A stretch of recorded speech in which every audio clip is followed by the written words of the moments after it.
হজরত ওমর ইবনুল খাত্তাব আসহাবে ফিল তথা হস্তির ঘটনার ১৩ বছর পর অর্থাৎ ৫৮৩ মতান্তরে ৫৮৪ খ্রিস্টাব্দে জন্মগ্রহণ করেন।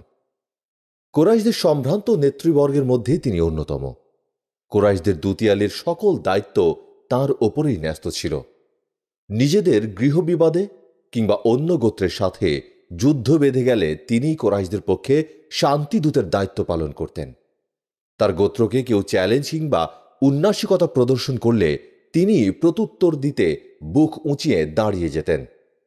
সপ্তম ঊর্ধ্বতন পুরুষে গিয়ে কাব ইবনুল লুয়াই তার সাথে রাসূলুল্লাহ সাল্লাল্লাহু আলাইহি সাল্লামের বংশ পরম্পরা মিলিত হয়েছে। আর মায়ের দিক থেকেও ষষ্ঠতম ঊর্ধ্বতন পুরুষে গিয়ে মুররাহ ইবনু কাব তিনি রাসূল পাক সাল্লাল্লাহু আলাইহি সাল্লামের সাথে একই বন্ধনে গ্রথিত। ইসলামের প্রথম খলিফা হজরত আবু বকর সিদ্দিক রাদিয়াল্লাহু তাআলা আনহু হিজরি ১৩তম বছরে জমাদিউল উখরার ২১ তারিখ সোমবার সূর্যাস্তের পর ইন্তেকাল করেন। গোসল করানোর পর প্রিয় নবীকে বহনকারী খাটিয়াতেই আবু বকরকে বহন করা হয়। এরপর খাটিয়া মসজিদে আনা হয়। সেখানে ওমর রাদিয়াল্লাহু তাআলা আনহুর ইমামতিতে মুসলিমরা তার জানাজা আদায় করেন। এরপর তাকে উম্মুল মুমিনিন হজরত আয়েশা সিদ্দিকা রাদিয়াল্লাহু তাআলা আনহার কক্ষে আনা হয়। সেখানে প্রিয় হাবিব শুয়ে আছেন তার অপেক্ষায়। রাসূলুল্লাহর পাশেই তার জন্য কবর প্রস্তুত করা হয়। প্রিয় রাসূলের পবিত্র বুক বরাবর তার মাথা রাখা হয়। ওমর ইবনুল খাত্তাব, আব্দুর রহমান ইবনু আবি বকর, উসমান ইবনে আফফান ও তালহা ইবনু ওবায়দিল্লাহ তার দাফন কাজে অংশগ্রহণ করেন। ওমর রাদিয়াল্লাহু তাআলা আনহু নিজে উপস্থিত থেকে ও অংশ নিয়ে বিদায়ী খলিফাকে চিরবিদায় জানান। দাফন শেষে হাত থেকে মাটি ঝাড়তে ঝাড়তে তিনি বের হয়ে এলেন। অতঃপর জমায়েত হওয়া সাহাবীদের সালাম দিলেন। এরপর যখন তিনি বাড়ি ফিরলেন ততক্ষণে মধ্যরাত পার হয়ে গেছে। হজরত আবু বকর রাদিয়াল্লাহু তাআলা আনহুর বিদায়ের সেই রাতটি হজরত ওমর রাদিয়াল্লাহু তাআলা আনহু চরম উৎকণ্ঠায় কাটালেন।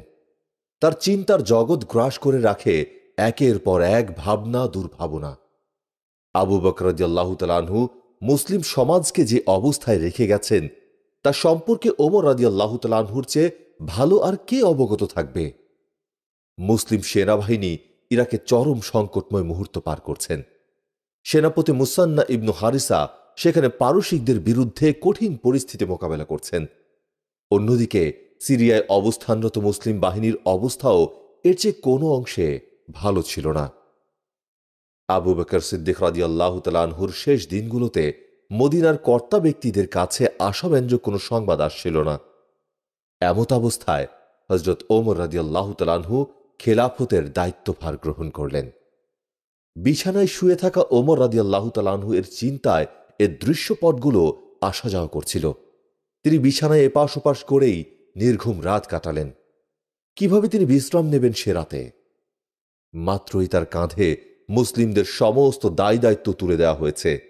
ওমর রাদিয়াল্লাহু তাআলা আনহু নিজ দায়িত্বে তার অধীনস্থদের বৃত্তটিকে এমন এক ব্যাপক পরিধি দিলেন যেখানে শুধু মানুষই না পশু পাখিরাও ছিল অন্তর্ভুক্ত। এ সব কিছু মাথায় রেখে তিনি প্রাক্তন খলিফার ওসিয়ত সমূহ আবার স্মরণ করতে লাগলেন। খলিফা কি তাকে সিরিয়ার অভিযান চালিয়ে যাওয়ার ওসিয়ত করেননি? মুসলিমদের দায়িত্ব নেওয়া শাসকদের ওপর ন্যায় ও ইনসাফের গুরুদায়িত্ব সম্পর্কে সতর্ক করেননি? উম্মতে মুহাম্মাদের প্রতি কল্যাণকামিতার আমানত অর্পণ করে তাদের মঙ্গল নিশ্চিত করার আদেশ দেননি? নতুন কর্তব্যের চিন্তাজট হজরত ওমর ফারুক রাদিয়াল্লাহু তাআলা আনহুর ঘুম হারাম করে দিল। ফজর অবধি তিনি বিছানায় ছটফট করলেন। নামাজের ওয়াক্ত হয়ে গেল, তিনি মসজিদে চলে গেলেন। ফজরের পরপর লোকেরা ওমরের হাতে বায়াত নিতে ভিড় করতে থাকলে ধীরে ধীরে ওমর রাদিয়াল্লাহু তাআলা আনহুর দুশ্চিন্তা হ্রাস পেতে শুরু করে। অজানা আশঙ্কা দূর হয়ে সেখানে স্থির প্রশান্তি এসে জমা হতে থাকে। বিনিদ্র রাত্রির উদ্বিগ্নতা মুহূর্তেই উবে যেতে থাকে। মুসলিম নেতৃবর্গের সামনে ওমর তার রাজনৈতিক পরিকল্পনা ব্যক্ত করার জন্য যথার্থ সুযোগের অপেক্ষা করতে থাকেন। জোহরের সালাতের ওয়াক্তে সেই সুযোগটি এসে গেল। মসজিদ তখন মুসল্লিতে পরিপূর্ণ। তিনি মিম্বরে আরোহণ করে প্রথমে আল্লাহ সুবহানাহু ওয়া তাআলার প্রশংসা পাঠ করলেন। রাসূলুল্লাহ সাল্লাল্লাহু আলাইহি সাল্লামের উপর দুরূদ পেশ করলেন। হযরত আবু বকর সিদ্দিক রাদিয়াল্লাহু তাআলা আনহুর অবদানসমূহের স্মৃতিচারণ করলেন। তারপর বললেন, হে লোক সকল, আমি আপনাদেরই একজন। খলিফার নির্দেশ অমান্য করার সুযোগ থাকলে আমি আপনাদের দায়িত্ব কখনোই গ্রহণ করতাম না। উপস্থিত সকলে এক বাক্যে ওমরের প্রশংসা, অবদান ও কৃতিত্বের কথা জানিয়ে উত্তর প্রদান করেন। শঙ্কা ও ভয় মিশ্রিত চোখে হযরত ওমর ফারুক রাদিয়াল্লাহু তাআলা আনহু আকাশের দিকে তাকিয়ে বললেন, আমি কিছু কথা বলবো, আপনারা তা কবুলের জন্য দোয়া করুন। হে আল্লাহ, আমি বড্ড কঠিন, আমাকে আপনি নম্রতার পোশাক পরিয়ে দিন। আমি দুর্বল, আমাকে শক্তিশালী করুন। আমি কৃপণ, আমাকে উদারতা দান করুন। এরপর তিনি বললেন, হে ভাইয়েরা, আপনাদের মাধ্যমে আল্লাহ আমাকে পরীক্ষায় ফেলে দিলেন, আর আমার মাধ্যমেও আপনারা পরীক্ষার সম্মুখীন। আমার বন্ধুর পরে আপনাদের মাঝে আমাকে বাঁচিয়ে রেখেছেন। আল্লাহর কসম, আপনাদের কোনো বিষয় আমার অধীনস্থ কারো কাছে ন্যস্ত হলে তারা যেন আমানত ও বিশ্বস্ততার সাথে তা পালন করেন। তারা যদি আপনাদের সাথে সদাচরণ করে, আমিও তাদের সাথে সদাচরণ করব। যদি তারা অসদাচরণ করেন, আমি তাদেরকে ধ্বংস করে দেব। এরপর তিনি মিম্বর থেকে নেমে জোহরের সালাত আদায় করলেন। দিনটি ছিল হিজরি ত্রয়োদশ বছরের জুমাদুল আখিরার 22 তারিখ, মঙ্গলবার। এই দিনটি হযরত ওমর ফারুক রাদিয়াল্লাহু তাআলা আনহুর খেলাফতের প্রথম দিন। হযরত ওমর রাদিয়াল্লাহু তাআলা আনহু তার খেলাফত জীবনের সূচনা করলেন হযরত আবু বকর সিদ্দিক রাদিয়াল্লাহু তাআলা আনহুর ওসিয়তনামা বাস্তবায়ন করার মধ্য দিয়ে। ঠিক যেমনটি হযরত আবু বকর রাদিয়াল্লাহু তাআলা আনহু তার খেলাফত জীবন শুরু করেছিলেন রাসূলের ওসিয়ত অনুযায়ী ওসামা রাদিয়াল্লাহু তাআলা আনহুকে অভিযানে প্রেরণ করার মাধ্যমে। উভয় খলিফাই তাদের ওপর অর্পিত দায়িত্ব পালনে সচেষ্ট ছিলেন। উভয়ই সাফল্যের পথে ওসিয়ত পূর্ণ করার বিষয়টিকে প্রথম পদক্ষেপ হিসেবে গ্রহণ করেন। হযরত আবু বকর সিদ্দিক রাদিয়াল্লাহু তাআলা আনহু বিশ্বাস করতেন, ওসামার অভিযান প্রেরণে কোনো ধরনের গড়িমসি হলে তা মুসলিম সমাজে এমন এক ফাটলের সৃষ্টি করবে যা অন্যান্য গুরুতর বিষয়ের মধ্যেও দ্বিধাদ্বন্দ্বের দুয়ার খুলে দেবে। এরপর তার কোনো ক্রমেই থামানো সম্ভব হবে না। একইভাবে হযরত ওমর রাদিয়াল্লাহু তাআলা আনহু বিশ্বাস করতেন, হযরত আবু বকর সিদ্দিক রাদিয়াল্লাহু তাআলা আনহুর ওসিয়ত মাফিক যুদ্ধগুলো চলমান না রাখলে মুসলমানদের ঐক্য বিনষ্ট হবে। এর প্রভাবে মুসলিমরা নিস্তেজ হয়ে পড়বে, বিলাসিতায় জড়িয়ে পড়বে, হয়ে যাবে জিহাদ বিমুখ। আর মুসলিম সভ্যতার সুদীর্ঘ পথে এমনটি ঘটলে তা হবে বিরাট প্রতিবন্ধকতা। অথচ এখনো মুসলিম সম্প্রদায়ের প্রচুর অবদান, আত্মত্যাগ, বিসর্জন ও রক্তের নজরানা পেশ করার বিষয় বাকি আছে। ঠিক এই মূলনীতির উপর ভিত্তি করে হযরত ওমর রাদিয়াল্লাহু তাআলা আনহু রাষ্ট্রের শাসন নীতিসমূহ ঢেলে সাজান যে রাষ্ট্রের দায়িত্ব তার দুই বন্ধুর পর এখন তার হাতে এসে ন্যস্ত হয়েছে। এটিই এখন তার প্রথম রাষ্ট্রীয় পদক্ষেপ। ওমর রাদিয়াল্লাহু তাআলা আনহু রাসূল পাক সাল্লাল্লাহু আলাইহি সাল্লামের মিম্বরে দাঁড়িয়ে পারস্যে অবস্থানরত মুসলিম সেনাবাহিনীর সাহায্যে এগিয়ে আসার আহ্বান জানান। কিন্তু তিনি উপস্থিত লোকদের মধ্যে অপারগতা ও মদিনা না ছাড়ার প্রবণতা লক্ষ্য করেন। সম্ভবত তাদের এই মনোভাবের কারণ ছিল, তারা জানতে পেরেছিলেন যে পারস্য বাহিনীর কঠিন প্রতিরোধের মুখে মুসান্না বিন হারিসা পশ্চাদপসরণ করে হীরা অঞ্চলে ঘাঁটি গাড়তে বাধ্য হন। এই সংবাদ মদিনাবাসীর মধ্যে অনীহার সৃষ্টি করে। এর ফলে পরিবার পরিজনদের সাথে মদিনায় অবস্থান করার পক্ষে জনমত গড়ে উঠতে শুরু করে। কিন্তু যাই হোক, তাদেরকে নতুন করে আল্লাহর পথে জিহাদ করার জন্য রাজি করানো হজরত ওমর রাদিয়াল্লাহু তাআলা আনহুর ওপর কর্তব্য হয়ে দাঁড়ায়। সীমান্তে অবস্থানরত ভাইদের সাহায্যে এগিয়ে আসার জন্য স্বেচ্ছায় কিংবা অনিচ্ছায় তাদেরকে জিহাদমুখী করা এখন ওমর রাদিয়াল্লাহু তাআলা আনহুর গুরু দায়িত্ব হয়ে দাঁড়িয়েছে। ওমর রাদিয়াল্লাহু তাআলা আনহু মিম্বরে চড়লেন। যখন লোকজন জোহরের নামাজের জন্য সমবেত হল, তখন তার নিজস্ব ভঙ্গিমায় ঘোষণা দেওয়ার মতো প্রত্যাশিত মুহূর্তটি তার সামনে ভেসে উঠল। তিনি রিন্দা যুদ্ধের বন্দীদেরকে তাদের পরিবারের কাছে ফিরিয়ে দেওয়ার আহ্বান জানিয়ে বলেন, আরবে বছর জুড়ে দাস দাসী থাকা আমি অপছন্দ করি। হজরত ওমর ফারুক রাদিয়াল্লাহু তাআলা আনহুর এই আহ্বান মুসলিমদের মধ্যে যেন বোমা ফাটালো। আবু বকর সিদ্দিক রাদিয়াল্লাহু তাআলা আনহু এই রীতি তাদের জন্য বৈধ করেছেন। ওমর রাদিয়াল্লাহু তাআলা আনহু কিভাবে এটি রোধ করেন? কিভাবে তিনি মুসলিমদের কাছে রিদ্দা যুদ্ধের বন্দীদেরকে মুক্তি দেওয়ার আহ্বান করেন? মানুষ ভাবতে শুরু করে হজরত ওমর রাদিয়াল্লাহু তাআলা আনহু তার বন্ধুর বিপরীত পথে হাঁটতে চাইছেন এবং নিঃসন্দেহে তাদেরকেও সেই পথে নিয়ে যাবেন। কিন্তু প্রকৃত বাস্তবতা হল, উভয় খলিফাই ছিলেন নিজ নিজ সিদ্ধান্তে সঠিক। হজরত আবু বকর রাদিয়াল্লাহু তাআলা আনহু চেয়েছিলেন এইসব মুরতাদ গোত্রগুলোকে লাঞ্ছিত করতে এবং তাদেরকে অবাঞ্ছিত হওয়ার স্বাদ আস্বাদন করাতে। অন্যদিকে হজরত ওমর রাদিয়াল্লাহু তাআলা আনহুর উদ্দেশ্য ছিল এইসব গোত্র আবার ইসলামে ফিরে আসার কারণে তাদেরকে মুক্তি দেয়া। যেহেতু এইসব গোত্রের নেতাদের মধ্যে তিনি ইসলামের প্রতি অকুণ্ঠ প্রত্যাবর্তন ও আত্মত্যাগের প্রমাণ দেখতে পান, তিনি আশঙ্কা করেছিলেন আরবদের মধ্যে এই দাস প্রথা চলমান থাকলে অচিরেই তা মানবিকতার মেরুদণ্ডকে ভেঙে দেবে, পতন ঘটাবে তাদের আত্মমর্যাদার। এক পর্যায়ে এটি তাদের কাছে এতটাই স্বাভাবিক রীতিতে পরিণত হবে যে দাসত্বে থাকার লাঞ্ছনা তাদের আর গায়ে লাগবে না। এর মুখ্য উদ্দেশ্যটি হারিয়ে যাবে। এক সময় কোনো অবস্থাতেই আর এই রীতি দিয়ে ফলপ্রসূ কিছু অর্জিত হবে না। হজরত ওমর রাদিয়াল্লাহু তাআলা আনহু লক্ষ্য করলেন, রিদ্দার বন্দীদের নিয়ে তার উত্থাপিত পরিকল্পনা মুসলিমরা পাশ কাটাতে চাইছে, কিন্তু ফলাফল যাই হোক, তিনি এর শেষ দেখে ছাড়ার জন্য বদ্ধপরিকর। তার খেলাফতের তৃতীয় দিন তিনি আবারও জনতার সামনে দাঁড়ালেন। বললেন, আরবরা হল একরোখা ওটের মতো, চালক তাকে যেখানে নিয়ে যায় সেখানেই সেই যায়। আর আমিও কাবার রবের কসম করে বলছি, তোমাদেরকে সঠিক পথের ওপর নিয়ে আসবই। ওমর রাদিয়াল্লাহু তাআলা আনহু দৃঢ়ভাবে বিশ্বাস করতেন মুসলিমদের সামনে বড় ধরনের বিপর্যয় ও দুর্বিপাক অপেক্ষা করছে, যার জন্যে এখন থেকেই প্রস্তুতি গ্রহণ করা বাঞ্ছনীয়।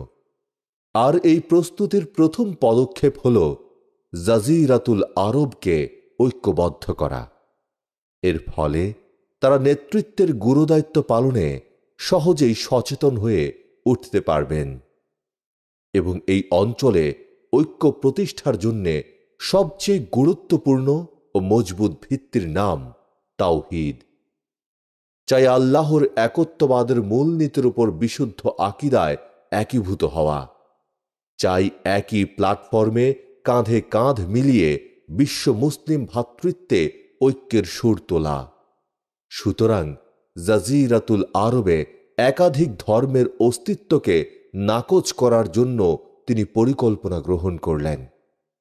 ইহুদিদেরকে তিনি সিরিয়ায় নির্বাসনে পাঠান, অপরদিকে খ্রিস্টান সম্প্রদায়কে নির্বাসিত করেন ইরাকে এবং সেখানকার গভর্নরকে নির্বাসিতদের সাথে উত্তম আচরণ করার নির্দেশ দেন তিনি। সেই সাথে তাদেরকে নজরানের মতো জমি প্রদান করার জন্য আদেশ করেন। একইভাবে ইহুদিদের ব্যাপারেও একই সিদ্ধান্ত প্রদান করেন।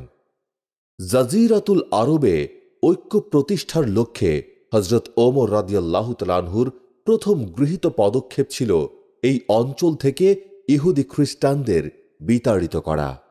তবে এটুকুই যথেষ্ট ছিল না, বরং উক্ত উদ্দেশ্য পূরণ করতে হযরত ওমর রাদিয়াল্লাহু তাআলা আনহুর আরও একটি গুরুত্বপূর্ণ পদক্ষেপ গ্রহণের প্রয়োজন ছিল, এবং তা হল জাজিরাতুল আরবের জনগণের মধ্যে চলমান বিভেদ নির্মূল করা। কেননা নিজেদের মধ্যে বিভেদ রেখে শুধু ইহুদি খ্রিস্টান বিতাড়িত করলে ঐক্য অর্জিত হবে না।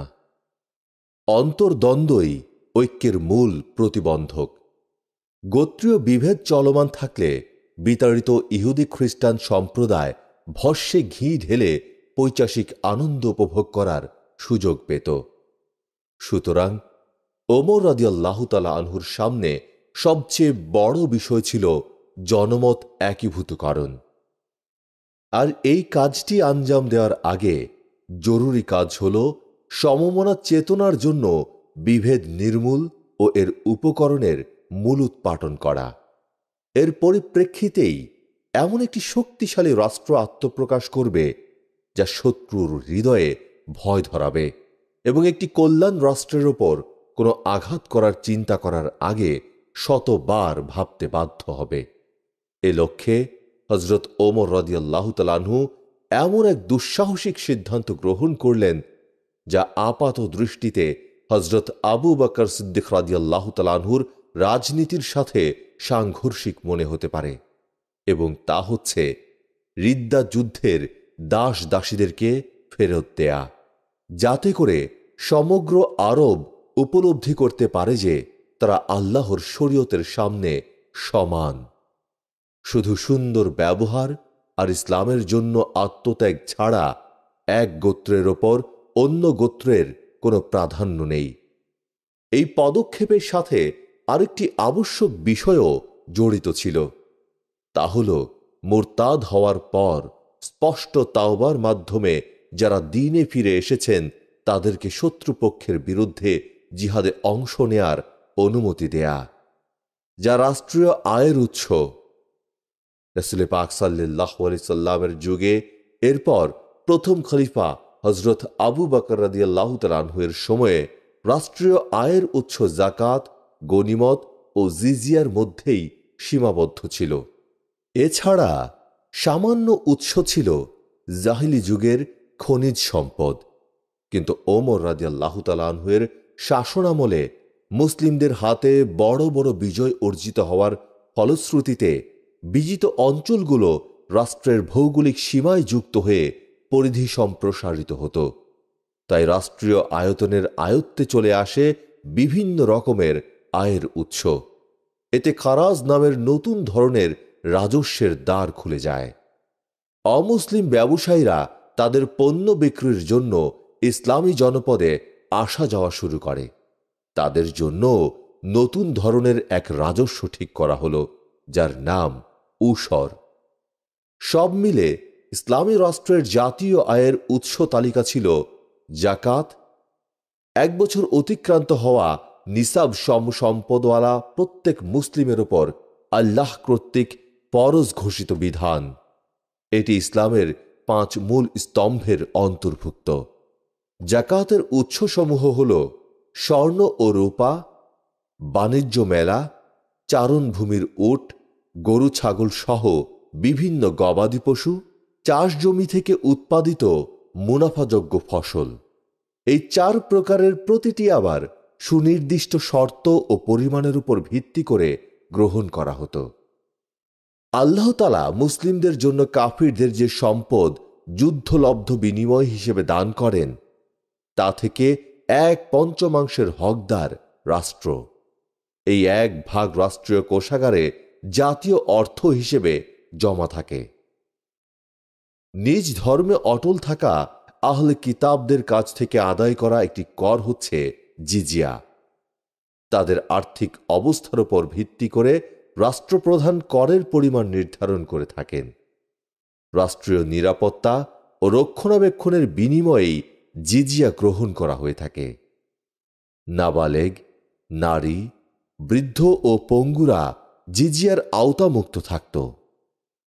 যুদ্ধের বিনিময়ে মুসলিমদের হাতে বিজিত অঞ্চলগুলোর কিছু অংশ কিংবা সম্পূর্ণ জনস্বার্থে ওয়াকফ করার অধিকার রাখেন খলিফা। এর ফলে এসব অঞ্চল বিজয়ীদের মাঝে বন্টন করা হয় না। এসব এলাকার উৎপাদিত ফসল থেকে যে কর গ্রহণ করা হয় তাকে খারাজ বলে। মুসলিম জনপদে কাফিরদের পরিচালিত বাণিজ্য কাফেলার উপর আরোপিত ব্যবসা কর হচ্ছে উসর, যা রাষ্ট্রপ্রধান চাইলে অর্ধেক হ্রাস করতে পারেন অথবা কল্যাণজনক মনে করলে পুরোটাই মওকুফ করতে পারেন।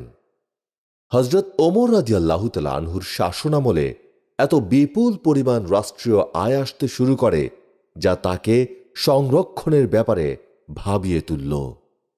এমন সময়ে সংবাদ এলো বাহরাইন থেকে 5 লক্ষ দিরহামের এক রাজস্ব এসেছে।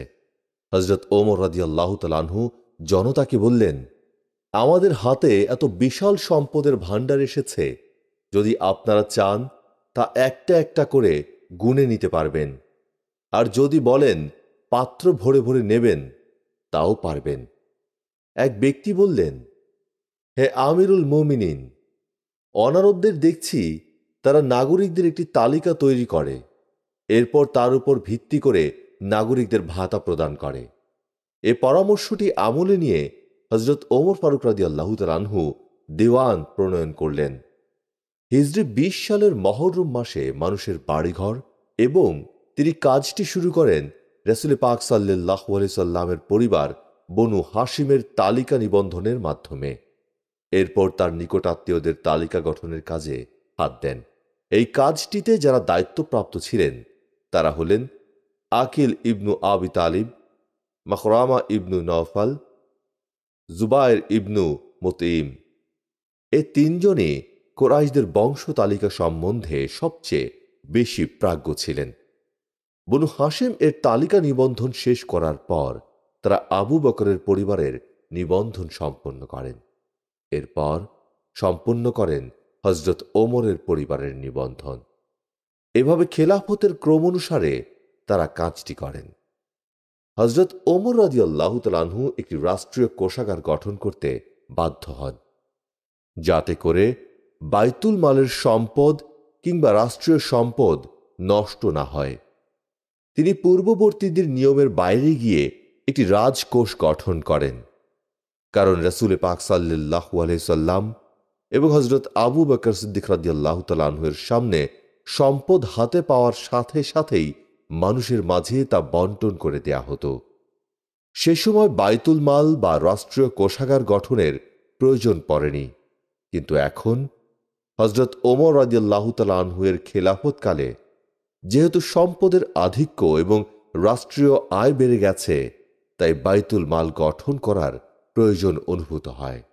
এভাবে হযরত ওমর রাদিয়াল্লাহু তাআলা আনহু প্রত্যেকটি প্রদেশের জন্য আলাদা আলাদা দেওয়ান গঠন করেন এবং প্রত্যেকটি প্রদেশের জন্য একজন করে কাজী নিযুক্ত করেন, এবং তিনি প্রশাসন থেকে বিচার বিভাগকে আলাদা করেন, যাতে বিচারকরা সম্পূর্ণ স্বাধীনভাবে বিচার কাজ পরিচালনা করতে পারে, এমনকি সেটি যদি খলিফার বিরুদ্ধেও হয়। হযরত ওমর রাদিয়াল্লাহু তাআলা আনহু এর আন্তর্জাতিক রাজনীতি বৈশিষ্ট্যমণ্ডিত ছিল দ্বীনি দাওয়াত প্রচার এবং প্রসারের সাথে। তার একমাত্র ধ্যান ও জ্ঞান ছিল ইসলামকে পৃথিবীর দূর দূরান্তে পৌঁছে দেয়া। তিনি অনুভব করতেন, নিশ্চয়ই কোনো একটি জাতি ইসলামে প্রবেশ করা থেকে বঞ্চিত হলে সেটি পৃথিবীর যে দূরবর্তী স্থানেই হোক না কেন কিংবা যত দূর দূরান্তেই হোক না কেন, তার জন্যেও হযরত ওমর ফারুক রাদিয়াল্লাহু তাআলা আনহুকে আল্লাহর দরবারে করতে হবে কঠোর জবাবদিহি। মূলত এই অনুভূতি তাকে খুব বেশি উদ্বিগ্ন রাখত। অধিকাংশ সময় এই চিন্তা তাকে ভারাক্রান্ত করে রাখত এবং তার জীবনের আরাম আয়েশকে হারাম করে দিত। তিনি দায়িত্বের গুরুভার সম্পর্কে খুব বেশি সচেতন ছিলেন। দিনের রঙে বিজয়ের এই পরিকল্পনাকে সামনে রেখে ওমর রাদিয়াল্লাহু তাআলা আনহু আন্তর্জাতিক রাজনীতির ছক আঁকলেন। মুসলিমদের উদ্বুদ্ধ করলেন জিহাদের জন্য, এবং এই গুরুদায়িত্ব অর্পণ করে তিনি একের পর এক সেনাবাহিনী প্রেরণ করতে থাকেন, যারা সৌভাগ্য, সুখ এবং সচেতনতার পথে মানুষকে আহ্বান করবে অবিরত। আমরা এই বিষয়টি স্পষ্টভাবে দেখতে পাই হযরত ওমর রাদিয়াল্লাহু তাআলা আনহু কাদিসিয়ার যুদ্ধে মুসলিম সৈন্যদেরকে প্রেরণ করার প্রাক্কালে সেনাপতি সাদ ইবনু আবি ওয়াক্কাস রাদিয়াল্লাহু তাআলা আনহুকে নির্বাচন করার সময় কিছু গুরুত্বপূর্ণ ওসিয়ত করেছিলেন। ওমর রাদিয়াল্লাহু তাআলা আনহু এর ওসিয়ত এবং নসিহত পাথেয় সাথে নিয়ে ইসলামের রাজধানী মদিনা থেকে সৈনিকরা একের পর এক বেরিয়ে পড়তে লাগলেন এবং ওমর রাদিয়াল্লাহু তাআলা আনহু মনে করতেন আসমানী রিসালাত বহনকারী প্রত্যেকটি সেনাবাহিনীর জন্য এটি একমাত্র সর্বোত্তম কর্মপন্থা এবং তাদের সবচেয়ে গুরুত্বপূর্ণ অভিযান হল ইসলামের দাওয়াত পৌঁছে দেয়া, মানুষকে উত্তম পথ ও হিদায়েতের দিকে আহ্বান করা এবং পৃথিবীর প্রান্তে প্রান্তে আল্লাহর দ্বীনকে ছড়িয়ে দেয়া। এই কারণে ইসলামী সেনাবাহিনীর সমস্ত অভিযানের মূল লক্ষ্য ছিল মানুষকে ইসলামের দিকে আকৃষ্ট করা। যদি তারা সাড়া দেয় তাহলে তাদের জনমাল সহ সমস্ত কিছুর নিরাপত্তার দায়িত্ব গ্রহণ করা এবং পরস্পর ভ্রাতৃত্ব বন্ধনে আবদ্ধ হওয়া। যদি তারা অস্বীকার করে তাহলে জিজিয়া প্রদানের জন্য আদেশ করা হবে, আর এর ফলে তাদের দায়িত্ব মুসলিমদের হাতে অর্পিত হয়। যদি তারা তা করতে রাজি হয় তাহলে মুসলিমদের জিম্মায় নিরাপত্তা লাভ করবে। তাদের রক্ষণাবেক্ষণ, নিরাপত্তা, সব ধরনের সুযোগ সুবিধা সরবরাহ করাটা এবং মুসলিমদের কাঁধে দায়িত্ব হিসেবে অর্পিত হবে। যদি তারা সে জিজিয়া দিতে অস্বীকার করে তাহলে ইসলামের বিরুদ্ধে লড়াইকারী শত্রু হিসেবে পরিগণিত হবে এবং যার একমাত্র ফয়সালা তলোয়ার। এভাবেই সুন্দর কর্মপন্থার মাধ্যমে ইসলামী সেনাবাহিনী মদিনা থেকে বের হওয়ার আগে নিজেদের সানিয়ে নিতেন। কারণ যে সেনাবাহিনী কল্যাণকে ছড়িয়ে দেওয়ার মনোবাসনা নিয়ে এগিয়ে যাবেন, মানুষের মধ্যে ইসলামের দাওয়াতকে ছড়িয়ে দেওয়ার ও পৌঁছে দেওয়ার অভীষ্ট লক্ষ্য নিয়ে সামনে এগোবেন, নিজের রাজ্যের সীমাকে বর্ধিত করাটা কখনোই তাদের মূল উদ্দেশ্য হয় না। কোন রাষ্ট্রের সম্পদ হস্তগত করাও তাদের কাজ নয়। জোর জবরদস্তি করে কোনো অঞ্চলের মানুষকে অনুগত করা কখনোই তাদের প্রকৃতি নয়, বরং তাদের প্রকৃতি হল সত্যের সুঘ্রাণে সুরভিত করে হেদায়েত এবং ইসলামের উপলব্ধি ছড়িয়ে দেয়া। কাদেসিয়ার যুদ্ধে পারস্য সেনাপতি রুস্তম এবং সাহাবী মুগিরা বিন সুবার মধ্যে যে কথোপকথন হয়েছিল তা আমাদের এই দাবির সপক্ষে সবচেয়ে উত্তম ঐতিহাসিক দলিল। রুস্তম মুগিরাকে অনেক দীর্ঘ সংলাপের পরে জিজ্ঞেস করেছিল, তুমি কি মনে করো আমরা যদি তোমাদের দিনে প্রবেশ করি তাহলে তোমরা আমাদের দেশ থেকে ফেরত যাবে? তখন মুগিরা রাদিয়াল্লাহু তাআলা আনহু বলেছিলেন, আল্লাহর কসম করে বলছি, হ্যাঁ, আমরা এরপরে তোমাদের এই রাষ্ট্রের কাছেও ঘেঁষব না, শুধু ব্যবসা বাণিজ্য এবং ওজর সম্মত প্রয়োজন ছাড়া। কাদেসিয়া মূলত বাগদাদের দক্ষিণ পশ্চিমে অবস্থিত একটি প্রাচীন নগরী। এটি ঠিক নাজাফের দক্ষিণে এবং কুফা থেকে পশ্চিম দিকে অবস্থিত। কাদেসিয়াকে ধরা হয় ইরাকের আরব্য প্রবেশ মুখ। এ কারণে এটি বিজয় করা মুসলিমদের জন্য গুরুত্বপূর্ণ ছিল। এই নগরের কর্তৃত্ব হাতে চলে এলে গোটা ইরাক এমনিতেই করতলগত হবে। তারপর পুরো অঞ্চলে ক্ষমতা প্রতিষ্ঠিত করতে আর কোনো বাধাই থাকবে না। আমরা আগেই বলেছি, হযরত ওমর রাদিয়াল্লাহু তাআলা আনহু হযরত আবু বকর সিদ্দিক রাদিয়াল্লাহু তাআলা আনহুর ওসিয়ত অনুযায়ী ইরাকের সীমান্তে অবস্থানরত মুসান্না বিন হারিসা আশ-শায়বানির দিকে মুসলিমদেরকে রওনা করানোর জন্য বদ্ধপরিকর ছিলেন। মুসান্না রাদিয়াল্লাহু তাআলা আনহু হযরত আবু বকর রাদিয়াল্লাহু তাআলা আনহুর শেষ সময়ে অত্র অঞ্চলে পৌঁছে পারস্যের অন্তর্গত জনপদে বসবাসরত মুসলিমদের পরিস্থিতি সম্পর্কে সংবাদ প্রেরণ করতেন। কিন্তু খলিফা তখন মৃত্যুশয্যায়। অতঃপর ওমর রাদিয়াল্লাহু তাআলা আনহুকে তিনি ডেকে এনে মুসলিমদেরকে মুসান্নার সেনাদলে যোগ দিতে এবং সেদিকে যাত্রা করতে ওসিয়ত করেন। ওমর রাদিয়াল্লাহু তাআলা আনহু মুসলিমদেরকে উদ্বুদ্ধ করলেন। আবু ওবায়দ বিন মাসউদ আস-সাকাফি নেতৃত্বে একটি সেনাদল প্রস্তুত করলেন এবং মুসান্নার উদ্দেশ্যে পত্রের মাধ্যমে নবগঠিত সেনাদলের সাথে সংযুক্ত হওয়ার নির্দেশ দিলেন। আবু ওবায়দের সাথে তিনি সলিদ বিন কস আল আনসারিকেও প্রেরণ করেন। যাত্রার প্রাক্কালে তিনি আর আবু ওবায়দের দিকে ফিরে বললেন, আমি তোমার সাথে এমন এক ব্যক্তিকে দিচ্ছি যার ইসলাম তোমার চেয়েও অধিক উন্নত, সুতরাং তার পরামর্শ গ্রহণ করবে। এরপর সলিতের দিকে তাকিয়ে বললেন, যুদ্ধের জন্য তুমি ছটফট না হলে তোমাকে এই সেনাদলের দায়িত্ব দিতাম, কিন্তু যুদ্ধে নেতৃত্বের জন্য একজন দৃঢ়চেতা ব্যক্তি অধিক উপযুক্ত। আবু ওবায়দ রাদিয়াল্লাহু তাআলা আনহু যাত্রাপথের প্রতিটি আরব জনপদ থেকে সেনা সদস্য সংগ্রহ করতে করতে হিরার দিকে সেনাবাহিনী নিয়ে এগিয়ে চললেন। তার সাথে আরও বেশ কিছু কমান্ডো দল যোগদান করে। পথ চলতে চলতে তারা পৌঁছে গেল কাসনাজিফ অঞ্চলে। সেখানেই তিনি মুসান্না রাদিয়াল্লাহু তাআলা আনহুর সাথে মিলিত হলে মুসান্না রাদিয়াল্লাহু তাআলা আনহু তার সেনাবাহিনী নিয়ে তাকে সাদরে অভ্যর্থনা জানান এবং আমিরুল মুমিনিনের নির্দেশ অনুযায়ী তার সেনাদলে যোগ দেন। মুসলিম বাহিনী সম্মুখে যাত্রা শুরু করে। একসময় তারা নামারিক নামক স্থানে উপনীত হলে সেখানে পারস্য বাহিনীর মুখোমুখি হয়। পারস্য বাহিনীকে শোচনীয়ভাবে পরাজিত করে ইসলামী সেনাবাহিনী প্রচুর গনিমত অর্জন করতে সক্ষম হয়। অতঃপর যুদ্ধলব্ধ সম্পদের 1/5 মদিনায় প্রেরণ করা হয় এবং যুদ্ধযাত্রা অব্যাহত থাকে। বারুসমা অঞ্চলে পৌঁছার আগেই আবু ওবায়েদের কাছে সংবাদ আসে রোমানরা এই এলাকাকে নিরাপত্তা দেওয়ার জন্য প্রহরী বাহিনী প্রস্তুত করছে। এ সংবাদ শুনে নিরাপত্তা বাহিনী আসার আগেই আবু ওবায়দ আকস্মিক হামলা চালিয়ে পারসিকদেরকে ছত্রভঙ্গ করে দেয়। পরাস্ত হয়ে পারসিকরা পালাতে থাকে।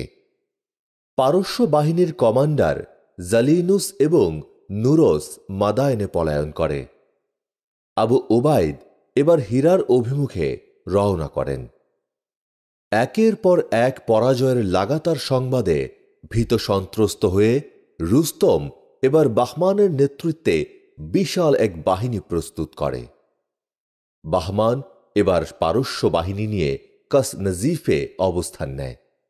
এদিকে আবু ওবায়দ মারওয়াহ নামক স্থানে অবতরণ করে। সেই রাতে আবু ওবায়দের স্ত্রী দুমা স্বপ্নে দেখেন এক ব্যক্তি একটি পানপাত্র হাতে আসমান থেকে নেমে এলেন। সেই পাত্র থেকে আবু ওবায়দ ও তার সেনাদলের কিছু লোক যথেষ্ট পান করলেন। সকাল হলে তিনি স্বপ্নটির কথা আবু ওবায়দকে জানান। আবু ওবায়দ এর ব্যাখ্যা প্রদান করেন, শীঘ্রই তিনি শহীদ হবেন। এমন সুন্দর ব্যাখ্যা শুনে তিনি আল্লাহর পথে পাড়ি জমানোর জন্য সমূহ প্রস্তুতি নিতে শুরু করেন। ভরা মজলিসে তিনি পরবর্তী নেতৃত্বের দায়িত্ব মুসান্নাকে অর্পণ করার নির্দেশ দেন। দুই সেনা শিবিরের মাঝে বিখ্যাত ফোরাত নদী বয়ে চলেছে।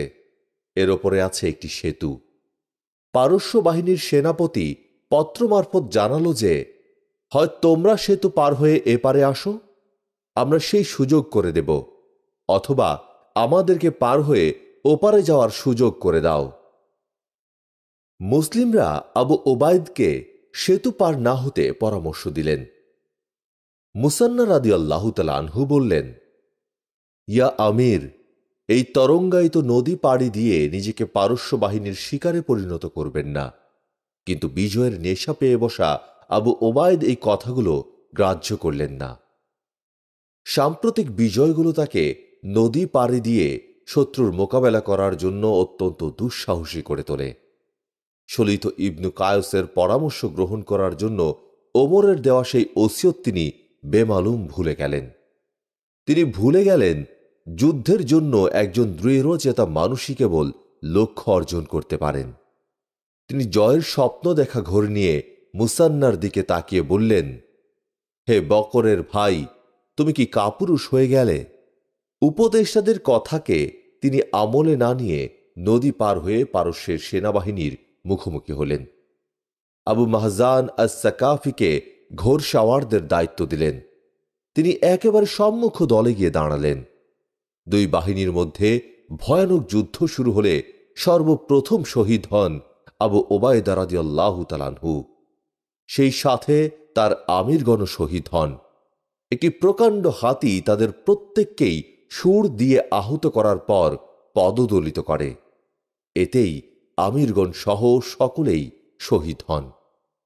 এই যুদ্ধে সাকিফ গোত্রের 7 জন মুজাহিদ শহীদ হন, যারা প্রত্যেকেই পতাকা বহন করছিলেন এবং আবু ওবায়দের সাথে যুদ্ধ করতে করতে প্রাণ বিসর্জন দেন। এরপর পতাকা বহন করেন মুসান্না বিন হারিসা। শত্রুপক্ষের সামনে তিনি পতাকা হাতে অটল অবিচল ইস্পাত দৃঢ় হয়ে দাঁড়ান, কিন্তু ততক্ষণে সেনাদলে বিশৃঙ্খলা শুরু হয়ে যায় এবং তাদের মনোবল ভেঙে যায়। ফলে তারা মুসান্নার চারপাশ থেকে একে একে বিচ্ছিন্ন হতে থাকে। আবদুল্লাহ ইবনে মুরশিদ আস-সাকাফি সেনাদের পশ্চাদপসরণ দেখে পরাজয়ের শঙ্কায় ভীত হয়ে উঠলেন।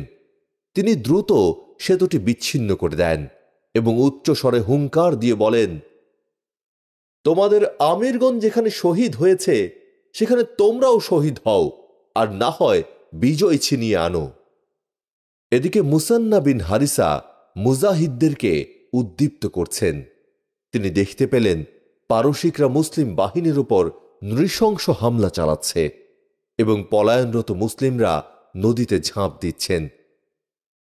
যারা ধৈর্য ধারণ করতে পারছিলেন তারা শত্রুর তরবারিতে ক্ষতবিক্ষত হচ্ছিলেন। মুসান্না বিন হারিসা একদল সেনা সাথে নিয়ে ডাক দিয়ে বললেন, আমি তোমাদের পাহারা দিচ্ছি, ধীরে সুস্থে নদী পার হও, দিশেহারা হয়ে নিজেদেরকে নদীতে ডুবিয়ে দিও না। মুসান্না চিৎকার দিয়ে ওরওয়াহ বিন জায়েদ আল খায়ল আত-তাইকে বললেন, সেতুর কাছে ছুটে যাও, সেখানে দাঁড়িয়ে পারস্যদের সামনে বাধা হয়ে দাঁড়াও। মুসান্না রাদিয়াল্লাহু তাআলা আনহু যোদ্ধাদের সামনে ঢাল হয়ে দাঁড়ালেন। তারা পার হওয়া পর্যন্ত সুরক্ষা বলয় তৈরি করে রাখলেন। সেতুর নিকট প্রতিরোধ গড়ে তোলা সবচেয়ে সাহসীদের মধ্যে ছিলেন সলিত ইবনু করস। সরাসরি রণক্ষেত্র এবং নদীতে ডুবে শহীদ হওয়া মুসলিমদের সংখ্যা ছিল 4000। 2000 পালিয়ে গিয়েছিলেন আর 3000 যুদ্ধক্ষেত্রে অবশিষ্ট ছিলেন। পারস্য বাহিনীর মধ্যে 6000 মারা গিয়েছিল। এই সেতু যুদ্ধ এবং ইয়ারমুকের যুদ্ধের মধ্যে ব্যবধান ছিল মাত্র 40 রাতের। ইয়ারমুক সংঘটিত হয়েছিল জামাদিউল আখিরাতে, সেতুর যুদ্ধ ঘটেছিল শাবান মাসে।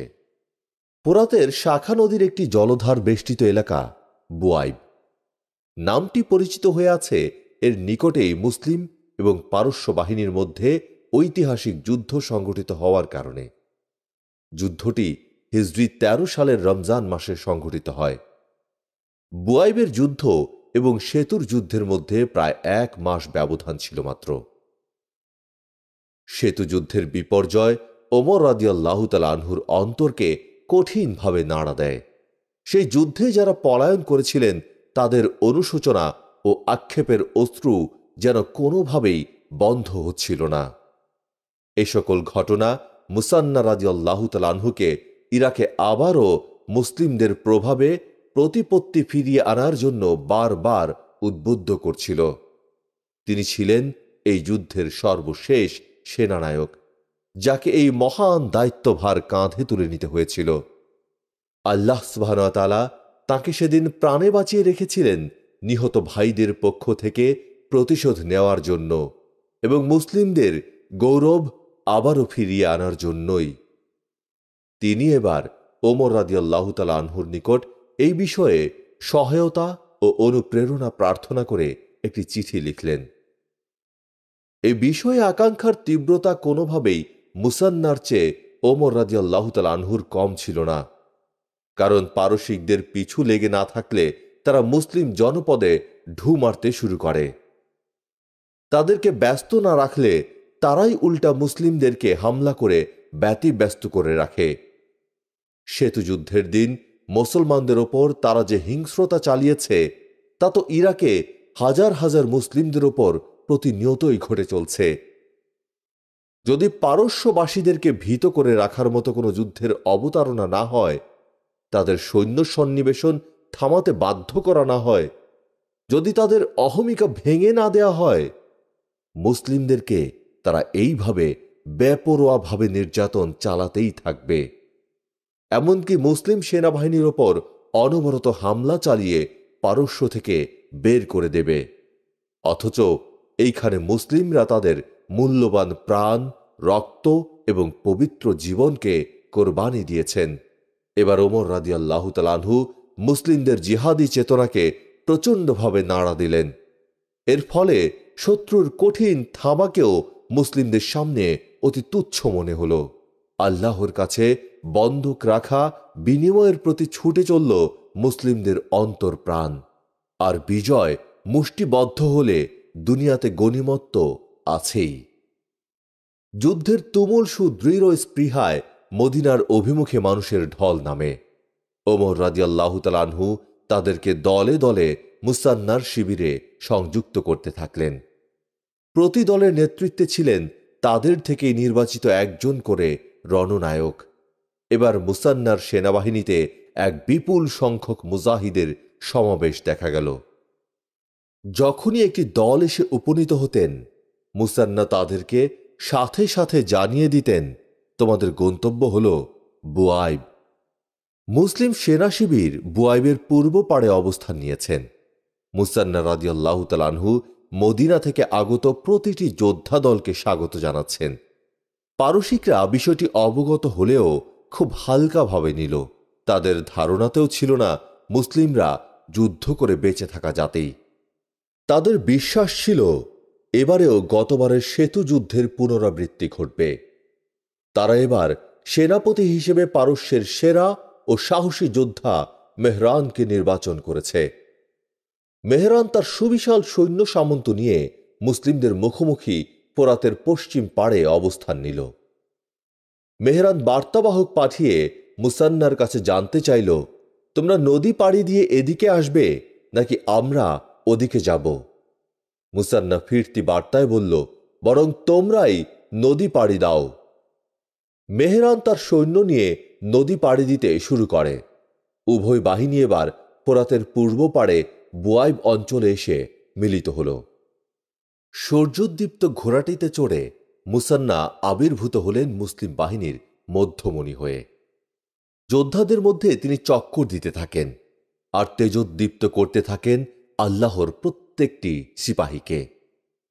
তিনি সেনাবাহিনীকে সন্নিবেশিত করলেন, দুই পাশের দায়িত্ব দিলেন বশির ইবনুল খসায়সিয়া ও বুসর ইবনু আবি রেহামকে। তার ভাইকে দেন সম্মুখ বাহিনীর নেতৃত্ব, আর পদাতিক বাহিনীর দায়িত্ব দেন তার আরেক ভাই মাসউদকে। পশ্চাৎ বাহিনীর নেতৃত্ব দেন মাউরকে।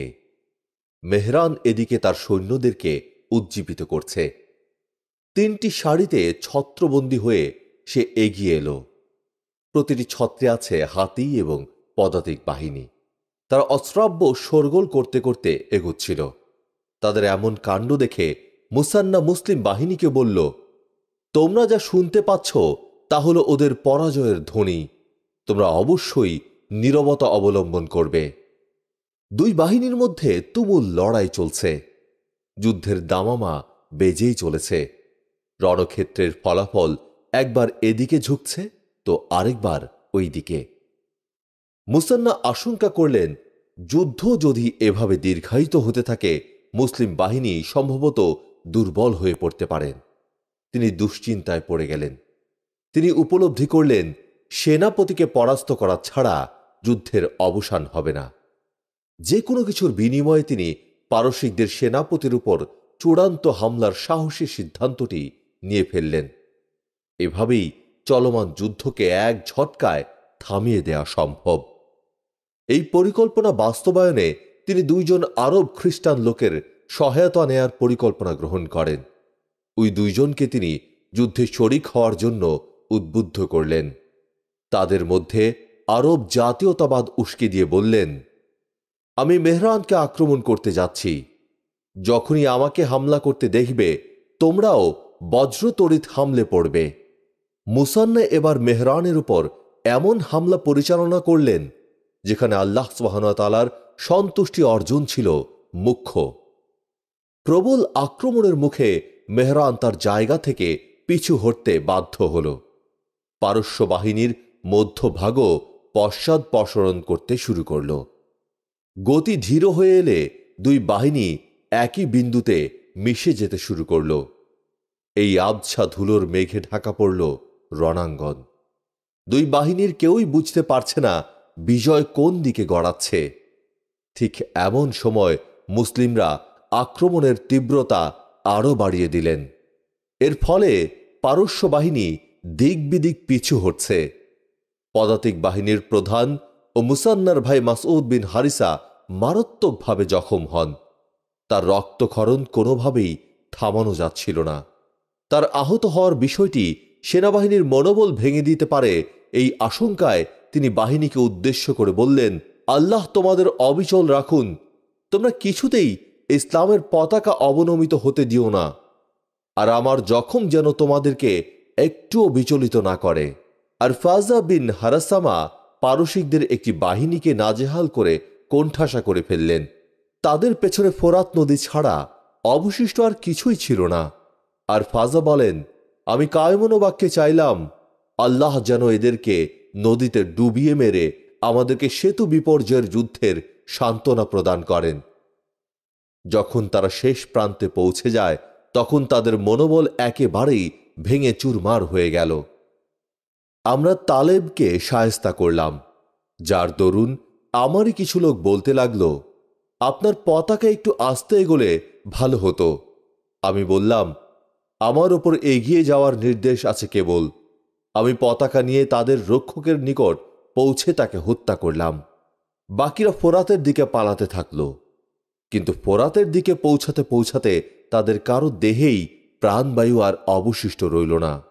কাদিসিয়ার যুদ্ধ ও বুয়াইব যুদ্ধে পরাজিত হওয়ার কারণে পারস্য বাহিনীর মনোবল ভেঙে টুকরো টুকরো হয়ে গেল।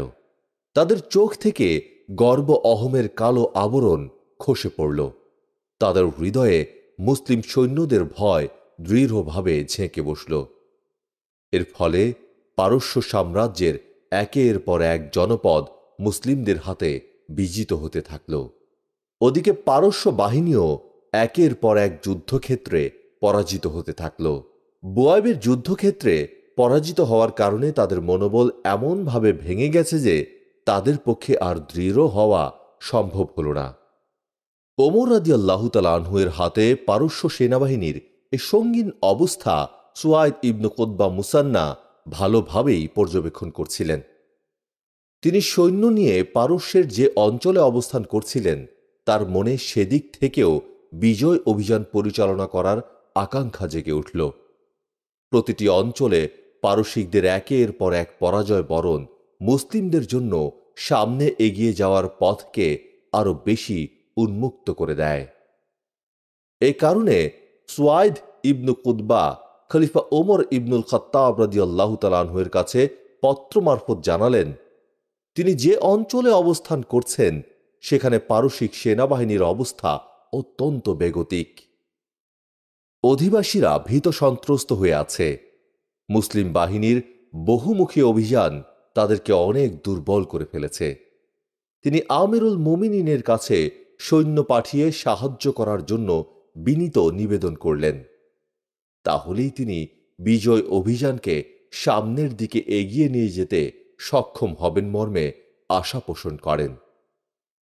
পারস্যের সামরিক এবং বেসামরিক লোকদের অন্তরে ভীতি এবং দুর্বলতা ছড়িয়ে পড়ার সংবাদ খলিফা ওমর ইবনুল খাত্তাব রাদিয়াল্লাহু তাআলা আনহুকে বেশ উৎফুল্ল করে তুলল। তিনি সোয়াইদ ইবনু কুতবার কাছে পাঠানোর জন্য ২,০০০ সৈন্য প্রস্তুত করলেন। তাদের নেতৃত্বের ভার অর্পণ করলেন উতবা ইবনু গাজওয়ানের হাতে। তাকে তিনি উপদেশ দিলেন, উতবা, শোনো, তোমার ভাইয়েরা ইতিপূর্বে হীরা এবং হীরার আশেপাশের অঞ্চল বিজিত করেছে। তাদের ঘোড়াগুলো পোরাত নদী অতিক্রম করে হারুত মারুতের শহর এবং প্রতাপান্বিত রাজাদের নিবাসভূমি বাবেলে পৌঁছে গেছে। তাদের বাহিনী আজ মাদায়েনে প্রবেশের অপেক্ষায়। আমি তোমাকে সেই সেনাবাহিনীর একাংশের কাছেই প্রেরণ করছি। তুমি আহওয়াজের দিকে রওনা করো। সাওয়াদ অঞ্চল দিয়ে পারস্যে প্রবেশ করে সেখানে অবস্থানরত তোমার ভাইদের সাহায্যে এগিয়ে যাও। আবুল্লাহ এর দিক থেকে তুমি হামলা শুরু করবে। খলিফা ওমর ইবনুল খাত্তাব রাদিয়াল্লাহু তাআলা আনহুর উপদেশ থেকে তার সেনাবাহিনী পরিচালনার অনন্য দক্ষতার প্রমাণ পাওয়া যায়। কারণ হীরার দিক থেকে মুসলিম বাহিনী সাবলীলভাবে সামনে এগিয়ে যাচ্ছিল। তাদের বেশি কোনো প্রতিরোধের মুখোমুখি হতে হচ্ছিল না। কিন্তু একবার যদি পারসিক বাহিনী মুসলিমদের সামনে এগিয়ে যাওয়ার পথ সম্পর্কে সচেতন হয়ে যায় এবং আহওয়াজের দিক থেকে তাদেরকে সাহায্য করা হয়, তাহলে তা মুসলিমদের জন্য বিরাট এক ঝুঁকির কারণ হয়ে দেখা দিতে পারত। মুসলিম বাহিনীর বিজয় অভিযান চলছিল পারস্যের উত্তরাঞ্চলের ভূমিতে। তাদের দৃষ্টি ছিল উত্তরের অঞ্চলগুলোর প্রতি নিবদ্ধ। কিন্তু পারসিক বাহিনী যদি দক্ষিণ দিক থেকে আহওয়াজ আর আবুল্লার পথে মুসলিমদের উপর হামলা করত, তাহলে এটি ভয়ঙ্কর বিপদের কারণ হিসেবে দেখা দিত। কেন্দ্রের সঙ্গে তাদের সব ধরনের সংযোগ বন্ধ হয়ে যেত। মুসলিম বাহিনী তখন শত্রু ভূমিতে হয়ে পড়ত অবরুদ্ধ। অবরোধ ভেঙে বেরিয়ে আসার জন্য তাদের কাছে সাহায্য পৌঁছানো অসম্ভব হয়ে পড়ত। এ কারণে পারসিকদের দৃষ্টি উত্তরাঞ্চল থেকে সরিয়ে রাখার জন্য দক্ষিণ অঞ্চলের সেনাবাহিনীকে ব্যস্ত রাখা প্রয়োজন ছিল, যাতে তারা উত্তরাঞ্চলে সাহায্য নিয়ে যেতে না পারে। তাহলে মুসলিম বাহিনী নিরাপদে থাকবে। দুই বাহিনীর মধ্যে পড়ে ধ্বংস হয়ে যাওয়া থেকে মুক্তি পাবে তারা। উতবা ওমর রাদিয়াল্লাহু তাআলা আনহু এর বক্তব্য শুনে বক্তব্যের ভাষ্য ভালোভাবে আত্মস্থ করে নিলেন এবং তিনি পারস্যের দিকে রওনা হয়ে গেলেন। অতঃপর তিনি আবুল্লায় চলে যান। প্রবল বিক্রমে হামলা করে আবুল্লাহ বিজিত করলেন। খলিফার কাছে পত্র লিখে বিজয়ের সুসংবাদ জানালেন। উতবা অব্যাহত রাখলেন খোজিস্তান প্রদেশে বিজয়াভিযান। প্রথমে তিনি মাজার জয় করে সেখানকার পারসিক শাসককে হত্যা করলেন। এভাবে এগিয়ে যেতে যেতে তিনি হীরার কাছাকাছি পৌঁছে গেলেন। তারপর তিনি বসরার দিকে ফিরে তা দখল করলেন। অতঃপর পূর্ব দিকে অগ্রসর হয়ে দাস্তামিসান চলে এলেন। এর ফলে বিনা বাধায় তিনি শহরের ওপর কবজা প্রতিষ্ঠা করলেন। এরপর তিনি আব্রাকাবাজ জয় করলেন। নিজের উপর অর্পিত দায়িত্ব পালন শেষে তিনি ফিরে এলেন বসরায়। দক্ষিণ এবং দক্ষিণ পূর্ব অঞ্চল পদানত করে উতবা বসরায় ফিরে এলেন। এর মাধ্যমে তিনি উত্তরাঞ্চলে জিহাদ করতে থাকা বাহিনীকে বড় ধরনের বিপদ থেকে উদ্ধার করলেন। তিনি খলিফার কাছে পত্র লিখে বিজয়াভিযানের সুসংবাদ সমেত তার কাছে মদিনায় ফিরে আসার অনুমতি চাইলেন। খলিফার অনুমতি পেয়ে তিনি মদিনায় ফিরে গেলেন। তার স্থলে বসরার শাসন কার্য পরিচালনার দায়িত্ব অর্পণ করলেন মুগিরা ইবনু সুবা রাদিয়াল্লাহু তাআলা আনহুর হাতে। উতবার পর সেনাবাহিনী পরিচালনার দায়িত্ব মুগিরা রাদিয়াল্লাহু তাআলা আনহুই পালন করেন। তার হাত ধরেই মুসলিমদের শাসনে আসে মাইসান। ৬৪৪ সালে ওমর একজন পার্সিয়ানের হাতে নিহত হন। হত্যাকাণ্ডটি কয়েক মাস ধরে পরিকল্পনা করা হয়েছিল। পিরুজ নাহওয়ান্দি নামক এক পার্সিয়ান দাস ওমরের কাছে তার মনিব মুগিরার বিরুদ্ধে অভিযোগ উত্থাপন করে। তার অভিযোগ ছিল যে তার মনিব মুগিরা তার ওপর বেশি করে কর ধার্য করেছে। ওমর এরপর মুগিরার কাছে এই বিষয়ে জানতে চান। মুগিরার উত্তর সন্তোষজনক হওয়ায় ওমর রায় দেন যে পিরোজের ওপর ধার্য করা কর ন্যায্য। পিরুজ বায়ুকল তৈরি করতে জানত। খলিফা ওমর তাকে বললেন যে সে যাতে তাকে একটি বায়ুকল তৈরি করে দেয়। পিরুজ এর উত্তরে বলে যে এমন এক বায়ুকল তৈরি করবে যা পুরো পৃথিবী মনে রাখবে। পিরুজ হযরত ওমর ফারুক রাদিয়াল্লাহু তাআলা আনহুকে হত্যার পরিকল্পনা করে। পরিকল্পনা অনুযায়ী সে ফজরের নামাজের পূর্বে মসজিদে নববীতে প্রবেশ করে। এখানে নামাজের ইমামতি করার সময় ওমরকে সে আক্রমণ করে। তাকে 6 বার ছুরি দিয়ে আঘাত করা হয়। হামলার পর পালিয়ে যাওয়ার সময় আশেপাশের লোকেরা তাকে ঘিরে ফেলে। এই সময় সে আরো কয়েকজনকে আঘাত করে, যাদের কয়েকজন পরে মারাও যায়। এরপর পিরোজ নিজ অস্ত্র দিয়ে আত্মহত্যা করে। এ হামলার 3 দিন পর খলিফা ওমর ফারুক রাদিয়াল্লাহু তাআলা আনহু সেই আঘাতের কারণে মৃত্যুবরণ করেন। ইন্না লিল্লাহি ওয়া ইন্না ইলাইহি রাজিউন।